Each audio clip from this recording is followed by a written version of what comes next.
There were title changes, a return, and a heel turn at Ring of Honor Death Before Dishonor last night. Plus, we had a brand new champion crowned on SmackDown, and Raja Jackson's wrestling debut plans have been debunked. It's all in the Cultaholic wrestling news right now. Ring of Honor Death Before Dishonor was last night. Feel like that just crept up on us. It did. We've had a busy week of wrestling. Like, it's non-stop at the moment. We've had Forbidden Door last week. We had Ring of Honor last night, and we've got Clash in Paris tomorrow night. This week is rammed with wrestling. And as well, it was broadcast on YouTube for free last night because of some technical difficulties. So if you want to watch it, it is on YouTube for free to watch. And it was an intriguing one to watch. We saw some new champions crowned. So the issue they had regarding the tag team and the six-man tag team titles is the injury to Dustin Rhodes. It's going to keep him out of wrestling for some time, and they addressed that with the help of Sammy Guevara.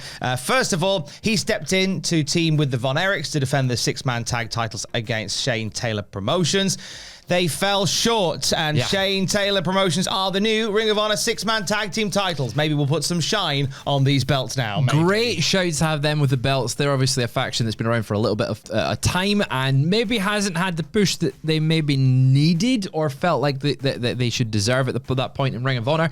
So giving them the belts, the six-man belts, as you said, it might add a little bit of shine that's been largely forgotten about the past few months. Sammy went on to then defend the tag team titles, choosing Roosh as a mystery partner. He was successful with Roosh in turning back the Outrunners, so now they are officially undisputed Ring of Honor tag team champs are Sammy Guevara and Roosh. Dralistico came out to celebrate with them, and Von Erichs came out going, "Hey, what's all this about?" Yeah, they were questioning Sammy's motives because he was a dirty diddler on last night's show. He kind of turned heel mid-show and showed very the Spanish god elements of his character that we haven't seen in a very, very long time. So maybe this is, I mean, I guess by the ending angle of the tag match, he's back to being a heel. Yeah, because he seemed like he was trying to make peace in the valley between the Von Erichs and LFI. It turned out not to be the case. A super kick shut the Von Erichs down, and it seems as if Sammy Guevara is in LFI.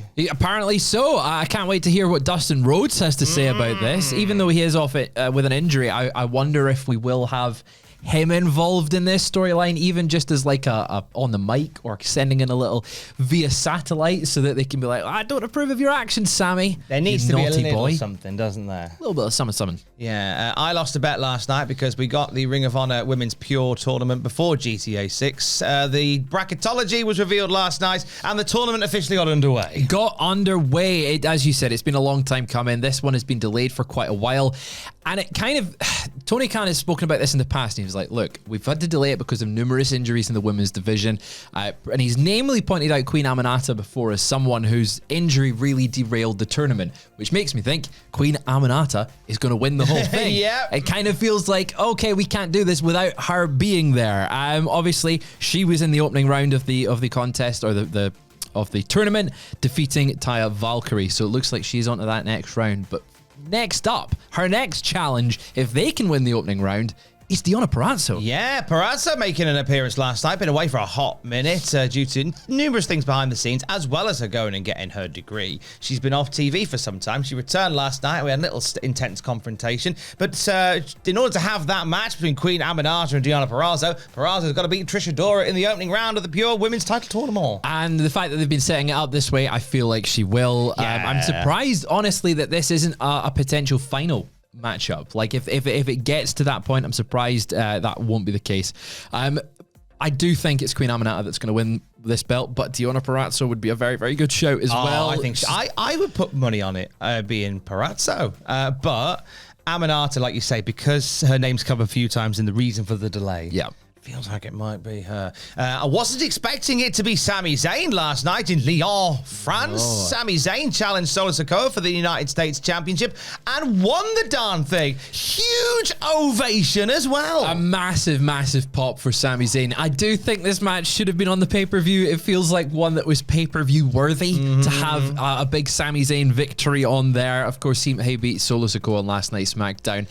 Solo's reign, I feel, has been largely ugh, you know, it's been fun, but it's largely forgettable. I mean, look at the photo right there with Sami Zayn with the US Championship. He doesn't even have Solo Sikoa side plates on it. He doesn't have side plates on that US title. So it kind of feels like they went, yep, let's get it off Jacob, put it on Solo.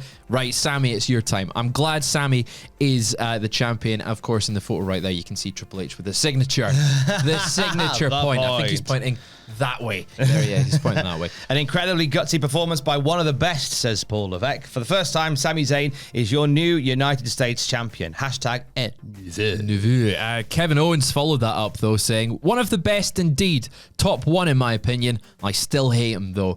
God, he's still working us. He's still working. What a worker. He's injured. Well, he's pretty grumpy because you see how thin he is now. He is. If he's cutting back on food, he's no longer cultivating mass. No, livid, quite frankly. But well done, Sami Zayn. And I kind of felt that this would be the title that Jacob Fatu takes back, and that seems like they've sidestepped that. He's going up the card. He's got to go all the way up the card. I do think, though, Sami Zayn winning a title here, I want to see Sami always in the main event scene. And with the US title, that puts him back into that mid-card, the upper mid-card section of the roster. I would really, really like to see him elevated again and finally get a world title win, because he only needs a world title now. He only needs a world title for the Grand Slam.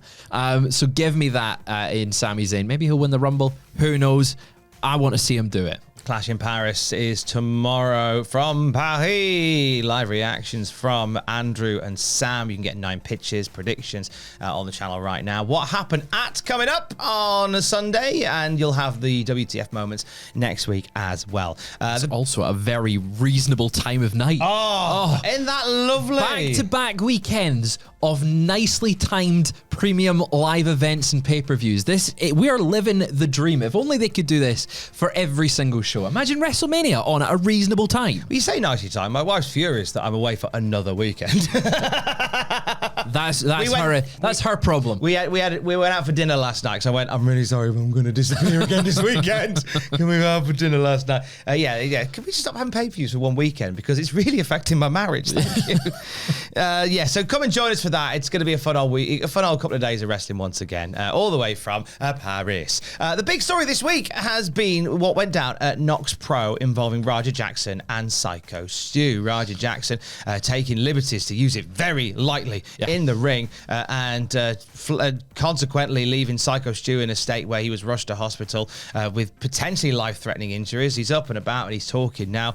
Raja Jackson still yet at time of recording to be arrested for a crime that was captured very much on screen. It's filmed. Yeah, it was all filmed. Whether or not there is some mitigating circumstances that prevent that, because you've had a few people come out like AJ Manor and go, oh, my thing where I said to hit him for real was part of a wrestling storyline. Ho, ho, ho. It's all very, there is an LAPD investigation currently ongoing for it. But yesterday it took another slight twist and turn, because right before we were about to clock off, we noticed that Danger Pro Wrestling in San Diego, California announced they booked Raja Jackson for a future event, which obviously led to a lot of public outcry and backlash for the company. It was all over social media, people being like, this is outrageous, which it is. They have since, though, gone, it's just a joke. Yeah, really weird. So their entire Instagram, if you go on there, is them announcing talent and matches for their upcoming shows, using graphics as such to hype what's coming up. It's not in the wheelhouse of what they do to go, let's just have a little bit of a joke. So when they put that on there, because of the trust that they have cultivated from their audience, it was taken on face value, and everybody reacted accordingly with disgust. They have since called out numerous outlets for reporting this without coming to them. TMZ Sports says they did reach out to them, but they didn't get back with a response, right? And they've just done the whole thing of, it's a joke, shut up, you idiots, which is a strange reaction to have. They said there's no such thing as bad publicity. I think this week has learned, there is bad publicity. It definitely is. I mean, it's not such an unbelievable leap that a wrestling company would book someone who's problematic. I was ready for someone to do it. Or done something wrong. It's not, that has never happened in wrestling before. So obviously the reaction was appropriate. It's like, it is such a believable thing that they would have booked him after what's happened this week, because the old saying, controversy creates cash. It doesn't. it just creates outcry, and they've had to cancel or go. Oh, it was just a joke, guys. Psych. Yeah. Oh, got you. Controversy created maybe losing 20 followers, gaining 32. So like, well done, I guess. Yeah. We live in an era of rage bait, so I guess that if what you wanted to do was just wind up a lot of people, then great. Now I'll remember you as the company that pretended to book somebody that had committed a major crime several days before. That's how we will remember. Yeah, and that's for sure. fine. But hey, you get a mention in a video. So well done, I guess. When we know more about the Rajah Jackson situation and the way that it's going to shape up, of course, we'll let you know more at cultaholic.com. There is a GoFundMe where money is being raised for Psycho Stu that has surpassed an incredible amount. Incredible, yeah. The generosity of the wrestling industry on show. We'll pin it there. Yes, Can you pin it there? Down in the comments below. There it is. Done it. He's done it. And for the very latest wrestling news at any time, you can check out cultaholic.com. Stay safe. Love you. Bye.